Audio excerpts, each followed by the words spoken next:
There are some faces you just can't forget. Faces that haunt your nightmares long after you've seen them. This was one such face. A face that belied a monster who was both charming and sinister, handsome and cruel, the worst of all, human yet inhuman. Welcome to my channel. Tonight we bring you the story of America's most notorious killer, Ted Bundy.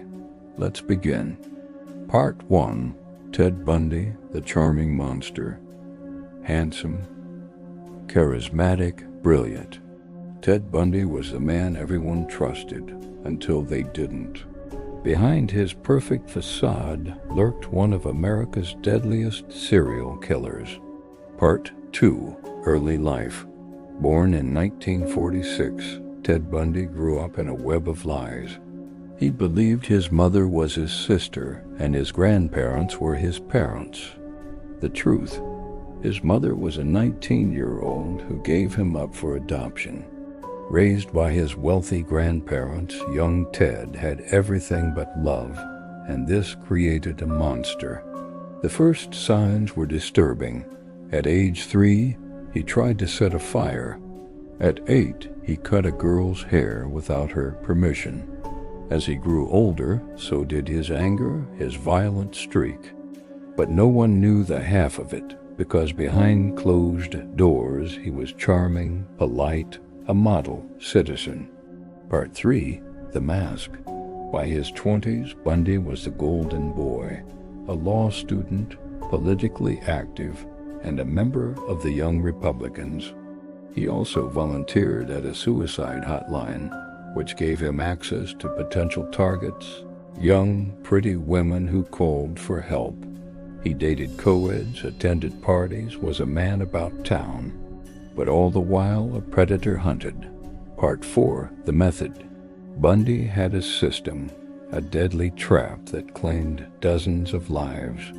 It started with a fake cast on his arm or a sling.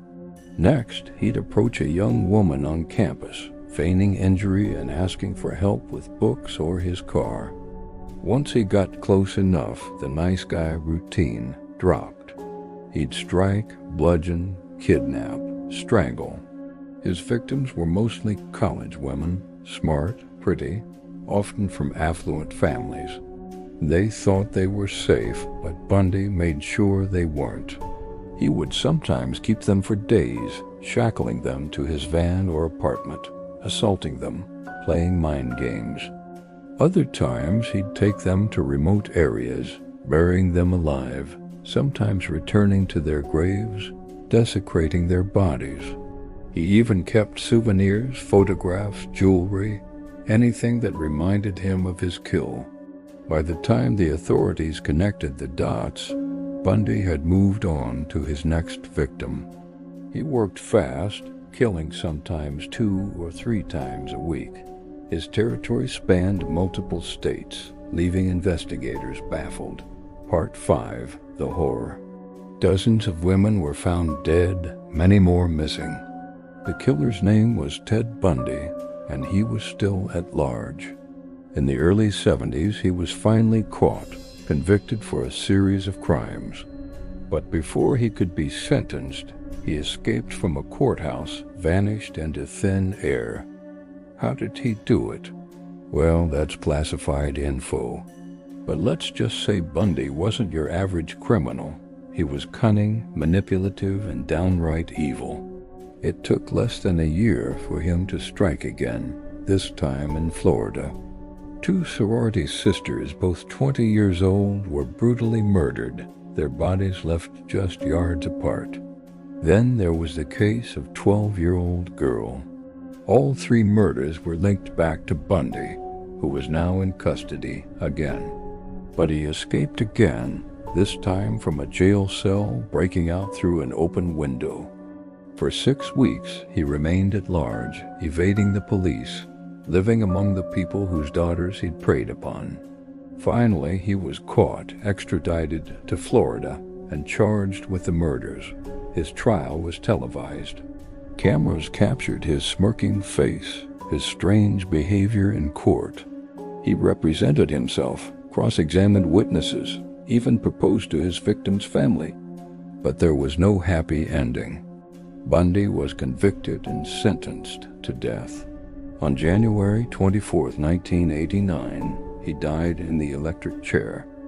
Outside the prison, a crowd of over 100 people cheered. Bundy's legacy, however, lived on. Ted Bundy was more than a killer. He was a cultural icon, the poster boy for evil. And why not? He had it all: brains, looks, and charm. He was Mr. Nice Guy gone wrong, proving that evil doesn't always look evil. It can smile, charm, and ask for help. And that brings us to the end of tonight's episode.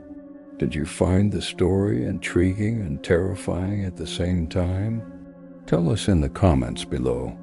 And don't forget to like and share this episode with those who love true crime stories.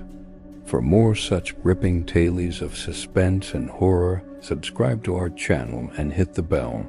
Catch you in the next one. An evil hides in plain sight. Ted Bundy proved it.